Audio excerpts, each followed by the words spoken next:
हाय बच्चों, कैसे हो आप सब। उम्मीद करता हूँ बहुत अच्छे होंगे। तो आओ आज हम हिस्ट्री का ये फर्स्ट चैप्टर कर रहे हैं। हरियाणा बोर्ड की जो हिस्ट्री है उसका ये फर्स्ट चैप्टर है। जैसा कि आपको पता है कि इसका फर्स्ट चैप्टर जो है उसका नाम है क्या, भारत का सामाजिक एवं सांस्कृतिक पुनर्जागरण। तो समझते हैं कि ये होता क्या है पुनर्जागरण, और फिर इसको आगे करते हैं। ठीक है, आओ शुरू करें। देखो, एक शब्द है पुनर्जागरण। तो पुनर्जागरण का अर्थ होता है फिर से जागना। तो ठीक है, पुनर्जागरण मतलब क्या होता है, फिर से जागना। तो जागना मतलब सोए होंगे तभी जागेंगे ना। तो सोए यानी कि देखो, देश में क्या होती है, बहुत सारी बुराइयां थी, जैसे कि जाति प्रथा, ठीक है, जाति व्यवस्था, ठीक है, विधवा जो थी उनकी समस्या, ठीक है, सती प्रथा, ठीक है, अंधविश्वास, इस टाइप की बहुत सारी समस्याएं थी। इन समस्याओं को, इन समस्याओं से समाधान करने के लिए या इन समस्याओं को खत्म करने के लिए बहुत सारे जो विद्वान थे उन्होंने प्रयास किए। इन्हें कहते हैं समाज सुधारक। क्या कहते हैं? समाज सुधारक। जैसे राजा राम मोहन राय, ईश्वर चंद्र विद्यासागर, स्वामी दयानंद, स्वामी विवेकानंद, ज्योतिबा फूले, महादेव गोविंद दरांडे, इस तरीके के बहुत सारे व्यक्तियों ने समाज सुधार करने का, समाज में सुधार करने में योगदान दिया। तो आओ इनके बारे में पढ़ते हैं फटाफट एक एक करके। हम जो एक फर्स्ट जिसके बारे में पढ़ने जा रहे हैं उनका नाम है राजा राम मोहन राय। ठीक है, तो आओ समझते हैं राजा राम मोहन राय के बारे में। देखिए, राजा राम मोहन राय सबसे बड़े समाज सुधारक थे।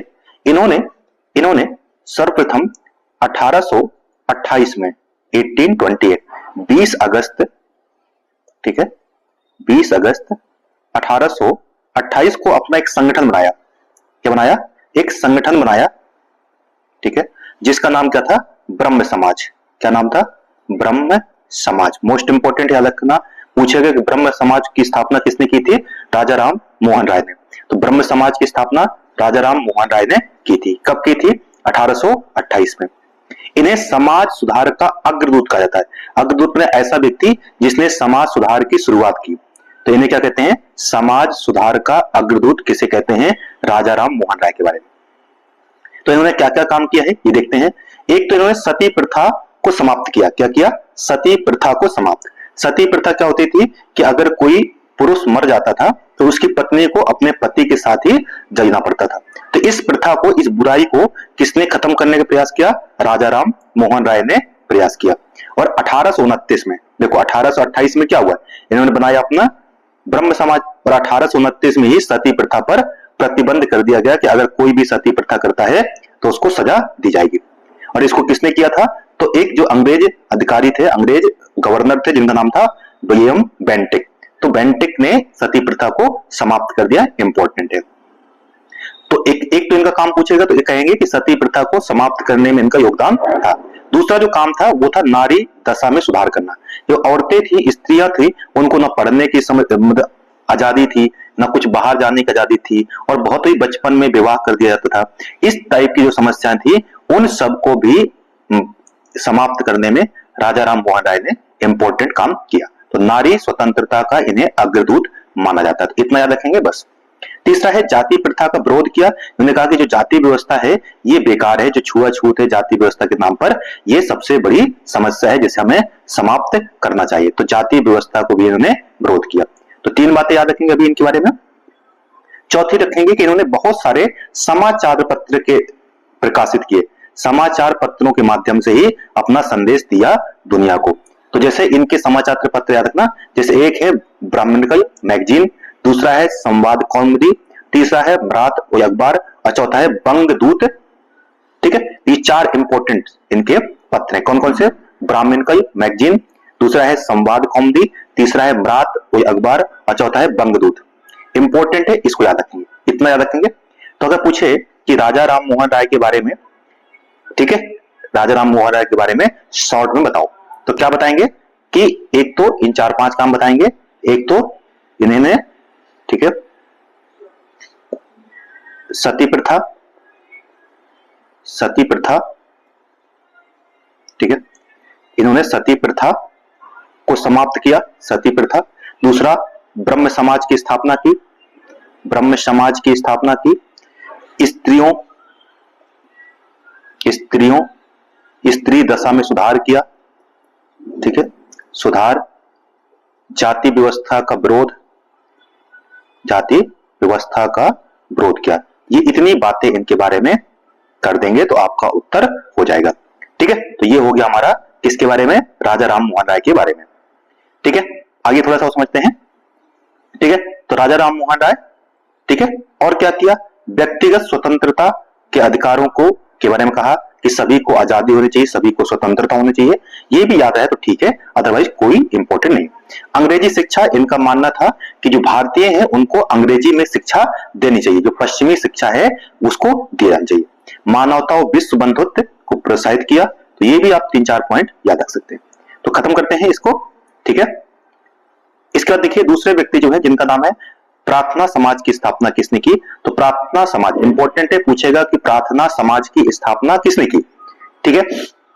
तो प्रार्थना समाज जो है इस ये सुधार 1840 में 1840 में इसको किसने शुरू किया था। तो जिनका नाम था समाज सुधारक थे, जिनका नाम था गोपाल कृष्ण देशमुख, ठीक है, क्या नाम था, गोपाल हरि देशमुख। इंपॉर्टेंट क्या नाम का, गोपाल हरि देशमुख। इनके द्वारा किसकी स्थापना की गई थी, तो प्रार्थना समाज की, ठीक है, इंपॉर्टेंट है। प्रार्थना समाज भी वही क्या करता था, अंधविश्वास, जाति प्रथा, इन सब का विरोध करता था। सेम टू सेम सारी बातें वही, क्या विरोध करता था, अंधविश्वास का विरोध, ठीक है, अंधविश्वास और कर्म कांड का विरोध, ठीक है, कर्म कांड का विरोध करता था। जाति व्यवस्था का विरोध करता था, जाति व्यवस्था, ठीक है, जाति व्यवस्था का विरोध, ठीक है।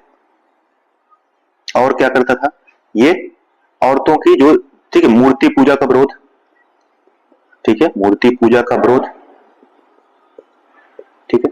विधवा विवाह का समर्थन, ये कहते थे कि विधवाओं का विवाह दोबारा विवाह होना चाहिए, तो विधवा विवाह का समर्थन। सभी में आप ये बातें चेप सकते हैं, जब किसी भी उसमें पूछे तो सभी में यही बातें सेम रहेंगी, ठीक है।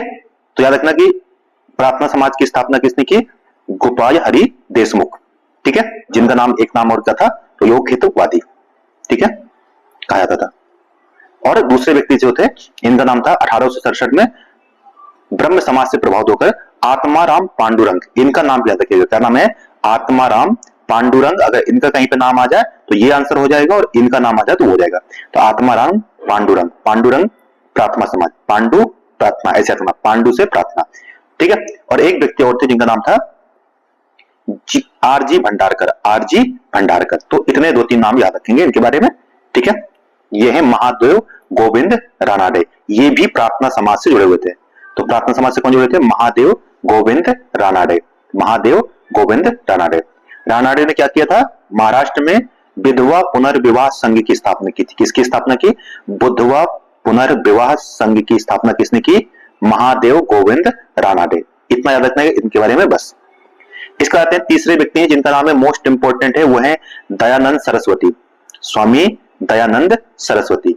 इन्होंने स्थापना किसकी की थी, आर्य समाज की। मोस्ट इंपोर्टेंट यहां से 100% क्वेश्चन आएगा, वो है दयानंद सरस्वती। इन्होंने आर्य समाज की स्थापना की थी और कहां पर की थी, तो मुंबई में की थी 1875 में। कब किया, 1875 में। इनके गुरु का नाम था विरजानंद, क्या नाम था, गुरु का नाम क्या था, विरजानंद। तो इन्होंने कहा, तो इनके उसमें आकर के उन्होंने 1875 में क्या किया, आर्य समाज की स्थापना की, ठीक है। तो याद रखना कि आर्य समाज की स्थापना किसने की, स्वामी दयानंद सरस्वती ने। इनके बारे में थोड़ा सा और समझते हैं। दयानंद सरस्वती ने, इन्होंने हरिद्वार में पाखंड खंडनी पताका और फहराकर मिथ्या आडंबर और कर्म कांड का विरोध किया, ठीक है। तो पूछा जाएगा कि हरिद्वार में पाखंड खंडनी पताका किसने फहराया था, स्वामी दयानंद सरस्वती। दया करेंगे दयानंद सरस्वती। इनका भी काम क्या था, वही इनका नारा था, इनका एक नारा था, वेदों की ओर, वेदों की ओर लौटो। इनका मानना था कि जो वेद है वही सबसे इंपॉर्टेंट है और हमें वेदों का ही अपना वो करना चाहिए, ठीक है। तो इन्होंने वही क्या किया, इन्होंने वही क्या कहा कि जो मूर्ति पूजा है, अवतारवाद है, कर्मकांड है, आडंबर है, अंधविश्वास है, इन सबको खत्म करना चाहिए। जो छुआछूत है और जातिगत भेदभाव है, इसे भी समाप्त करना चाहिए। सभी को यज्ञोपवीत यानी जो जनेऊ है वो धारण करना चाहिए। ये इनका इंपॉर्टेंट संदेश था। तो क्या देखो, मैंने कहा था सभी में सेम बात है।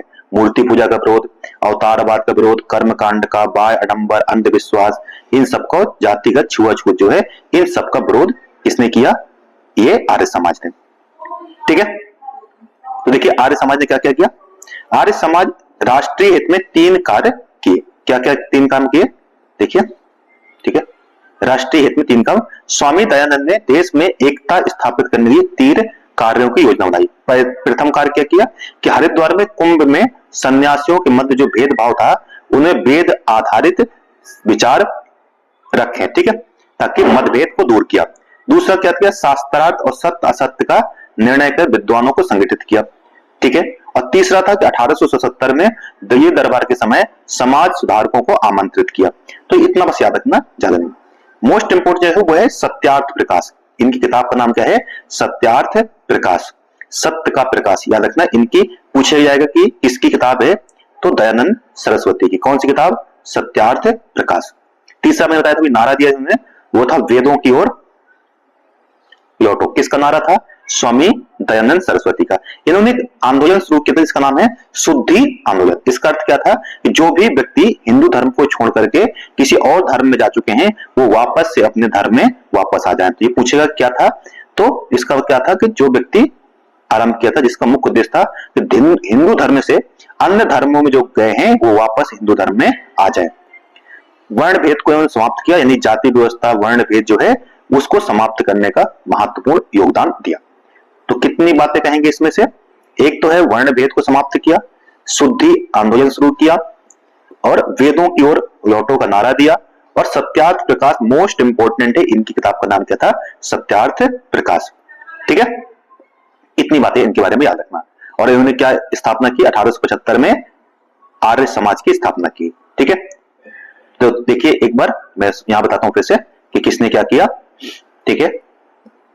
ब्रह्म समाज, राजा राम मोहन राय, राजा राम, ठीक है, ब्रह्म है राजा, ठीक है।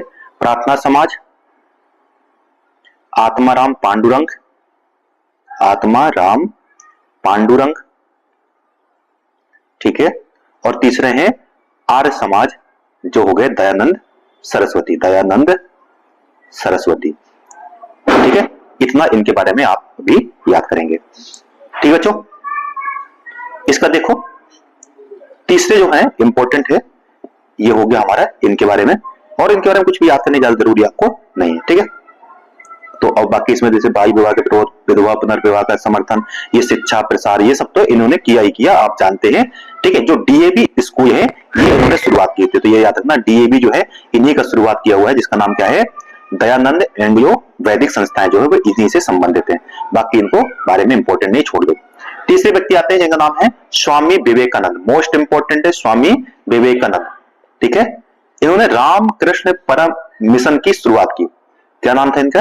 रामकृष्ण मिशन, क्योंकि इनके गुरु का नाम क्या था? रामकृष्ण परमहंस। इनके गुरु का नाम क्या था? रामकृष्ण परमहंस।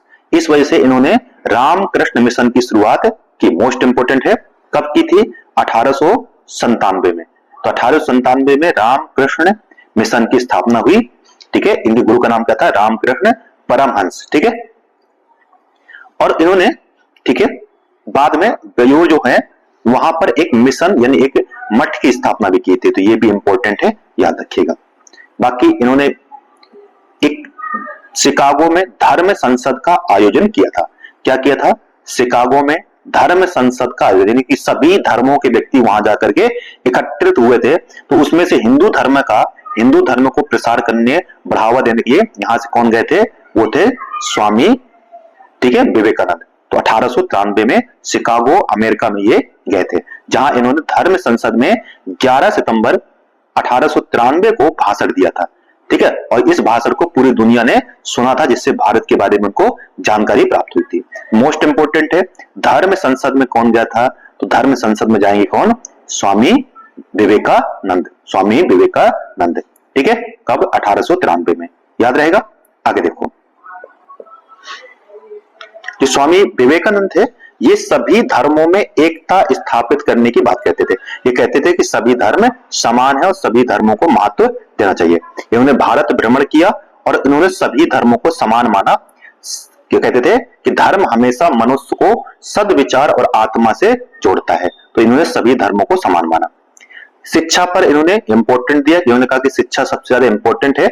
स्वामी विवेकानंद के अनुसार शिक्षा मनुष्य की आंतरिक पूर्णता प्रकट करती है, मतलब कि इंसान को अगर अंदर से पूर्ण तभी हो सकता है जब वह शिक्षित हो, क्योंकि शिक्षा से क्या होता है, शारीरिक पूर्णता और चरित्र का निर्माण होता है। इन्होंने स्त्री और पुरुष में जो भेदभाव था उसे समाप्त करने का सुझाव दिया कि स्त्री और पुरुष में जो भेदभाव है उसे हमें समाप्त करना चाहिए। स्वामी विवेकानंद ने स्वामी विवेकानंद ने युवाओं को कहा कि आपको, इन्होंने एक नारा है इनका इंपॉर्टेंट है, उठो जागो और तब तक मत रुको जब तक आपका टारगेट प्राप्त ना हो जाए। ये आपको भी इंपॉर्टेंट है कि उठो जागो और तब तक मत रुको जब तक कि आपका टारगेट पूरा नहीं हो जाता, आपका जो लक्ष्य है वो प्राप्त नहीं हो जाता, तब तक आपको नहीं रुकना चाहिए। क्योंकि ये युवाओं को बहुत प्रेरित करते थे, इसी वजह से इनके जन्म दिवस पर राष्ट्रीय युवा दिवस मनाया जाता है। क्या मनाते हैं? राष्ट्रीय युवा दिवस मनाया जाता है। इंपॉर्टेंट याद रखना, ठीक है। तो कौन है ये? स्वामी विवेकानंद। ये और कहते थे कि ये हमेशा राष्ट्र के बारे में कहते थे कि मैं भारतीय हूं और प्रत्येक भारतीय मेरा भाई है, और अबोध भारतीय और गरीब, यानी कहते थे कि मैं भारतीय हूं और हर भारतीय मेरा भाई है, अबोध भारतीय और भारत प्राचीन सांस्कृतिक राष्ट्र है। तो सिंपल याद रखो कि कहेंगे कि मैं भारतीय हूं, संपूर्ण भारतीय मेरे भाई बहन है। इंपॉर्टेंट है, तो ये याद रखना, ठीक है। अब तीसरे व्यक्ति जो है वो है अरविंद घोष। महत्वपूर्ण व्यक्ति हैं, याद रखिएगा। अरविंद घोष ये एक स्वतंत्रता सेनानी थे, बाद में इन्होंने स्वतंत्रता संग्राम से संन्यास ये करके और इन्होंने आध्यात्मिक तर्क शुरुआत की थी, ठीक है। तो इन्होंने असहयोग पद्धति की शुरुआत की थी तथा पूर्ण स्वतंत्रता संग्राम का नारा दिया था। तो क्या क्या था? पूर्ण स्वतंत्रता संग्राम का इन्होंने नारा दिया था, ठीक है। इतना इंपॉर्टेंट याद रखना इनके बारे में, और कुछ ज्यादा याद रखने की जरूरत नहीं है, ठीक है। एक पत्रिका है 1906 में इन्होंने वंदे मातरम पत्र के सह संपादक के रूप में कार्य किया था। तो कौन सी पत्रिका है? वंदे मातरम, ठीक है। इसके बाद आते हैं इनके बारे में थोड़ा सा कार्य समझते हैं। इनकी जो प्रमुख रचनाएं हैं वो याद रखना है। जैसे एक इनकी किताब का नाम क्या है? दिव्य जीवन, सावित्री, योग समन्वय, माता, भारतीय संस्कृति के आधार, वेद रहस्य, गीता प्रबंध, ईशोपनिषद और केन एवं अन्याय उपनिषद। तो जब भी उपनिषद से ऐसा शब्द आ जाए तो किसका है ये? अरविंद घोष। किनकी रचना ये? अरविंद घोष की। सब याद नहीं रहेंगी, बस इसमें से एक दो याद रखो, जैसे कि ईशोपनिषद, दिव्य जीवन और योग समन्वय। ये इंपॉर्टेंट है इनके बारे में, ये इनकी किताबें थी, ठीक है। इसका इन्होंने क्या कहा? ठीक है, निष्क्रिय प्रतिरोध के समर्थक और स्वराज के पैरोकार थे। तो स्वराज, इनको कहा था कि स्वराज्य हमें सबसे ज्यादा इंपॉर्टेंट है, तो स्वराज्य के पैरोकार इंपॉर्टेंट है, ठीक है। दूसरा है 3 प्रकार के अधिकारों का समर्थन करते थे। बस याद रखो 3 प्रकार के अधिकारों का समर्थन करते थे। दूसरा है कि अरविंद घोष का सांस्कृतिक राष्ट्रवाद इंपॉर्टेंट है, तो सांस्कृतिक राष्ट्रवाद इनका महत्वपूर्ण विषय था, ठीक है। बस इतने याद रखना इनके बारे में, और ज्यादा कुछ याद नहीं। अब दूसरे जो व्यक्ति हैं वो हैं डॉक्टर केशवराम हेडगेवार। हेडगेवार के बारे में आपसे डायरेक्ट बड़ा क्वेश्चन पूछ सकता है विस्तार से, तो इनके बारे में थोड़ा सा जानते हैं। देखिए, हेडगेवार जो है ये बचपन से ही राष्ट्रीय एवं क्रांतिकारी विचारों से प्रभावित थे, यानी एक बेहद ही देशभक्ति व्यक्ति थे, ठीक है। और उन्होंने बचपन में ही जब वो पढ़ रहे थे तो अंग्रेज इंस्पेक्टर का स्वागत वंदे मातरम जय घोष से किया था। एक अंग्रेज का स्वागत कैसे किया था? वंदे मातरम गा करके किया था, जिससे अंग्रेज इंस्पेक्टर गुस्सा हो गया था, नाराज हो गया था और इनको स्कूल से बाहर कर दिया था। इंपॉर्टेंट है, ठीक है। दूसरा इनकी जो है, इन्होंने ये जो इनके कलकत्ता में इनके बड़े भाई का नाम क्या था? महादेव के मित्र जो थे, जिनका नाम था श्याम सुंदर चक्रवर्ती, के घर में रहते थे ये। उसी समय इनका जो था ये क्रांतिकारियों से जुड़ गए और फिर ये युगांतर और अंशोधन क्रांतिकारी संस्थाओं से भी जुड़ गए। तो इतना इंपॉर्टेंट याद रखना कि क्या नाम था? बचपन से ही ये देशभक्त थे, ठीक है, एक समय जब पढ़ते थे स्कूल में तब इन्होंने एक अंग्रेज का स्वागत वंदे मातरम गाकर किया था, जिससे अंग्रेज नाराज हो गया था और इनको वहां से स्कूल से बाहर कर दिया गया था। बाद में फिर ये और क्रांतिकारी संगठनों में जुड़े रहे और क्रांतिकारी गतिविधियों में और देश को आजाद कराने में महत्वपूर्ण योगदान देते रहे। ठीक है, उसके बाद कुछ और बात समझते हैं इनके बारे में। इन्होंने क्या क्या किया, तो एक नागपुर अधिवेशन हुआ था। क्या हुआ था? नागपुर अधिवेशन। कांग्रेस का नागपुर अधिवेशन 1915 से 1920 तक नागपुर में रहते हुए इन्होंने राष्ट्रीय आंदोलन में महत्वपूर्ण प्रयास किया, मतलब प्रयास करते रहे देश को आजाद कराने में। ठीक है, इन्होंने असहयोग आंदोलन में भी योगदान दिया। ठीक है, इंपॉर्टेंट याद रखना। इन्होंने केशव कांग्रेस और हिंदू महासभा में काम करते रहे, तो इन्होंने हिंदू महासभा में काम किया था। कांग्रेस का जो खिलाफत मूवमेंट था उससे ये खुश नहीं थे, इस वजह से ये कांग्रेस से बाहर आ गए। और मोस्ट इंपोर्टेंट काम क्या था, इन्होंने राष्ट्रीय स्वयंसेवक जो आरएसएस है इसकी स्थापना की थी। किसकी स्थापना की? आरएसएस की स्थापना की थी। कब की थी? 1922 में। तो मोस्ट इंपोर्टेंट याद रखना, इन्होंने आरएसएस की स्थापना की थी। ठीक है, इसके बाद देखिए इनके बारे में इतना याद रखना। ठीक है, ये भी जाति व्यवस्था और उन सब का विरोध करते थे, इंपॉर्टेंट है, तो जाति व्यवस्था का विरोध करते थे। ठीक है, डॉक्टर हेडगेवार को 1937 से 1939 तक अखिल भारतीय हिंदू महासभा एवं के राष्ट्रीय उप सभापति के रूप में भी चुना गया था। ठीक है, और ये हिंदू महासभा के सहयोग से नागपुर में भेजे गए प्रचारक थे। तो वो सब याद नहीं रहेगा आपको, बस इतना याद रखना। ठीक है, कि ये देश को आजाद कराने में इन्होंने महत्वपूर्ण योगदान दिया, बस। ठीक है, अब आते हैं कि जाति प्रथा छुआछूत जो है इसको समाप्त करने में और भी महत्वपूर्ण व्यक्तियों ने योगदान दिया। जैसे एक था सत्य शोधक समाज, याद रखना क्या नाम है इसका? सत्य शोधक समाज। इसकी स्थापना की थी ज्योतिबा राव फूले जो व्यक्ति थे, इन्होंने महत्वपूर्ण काम किया।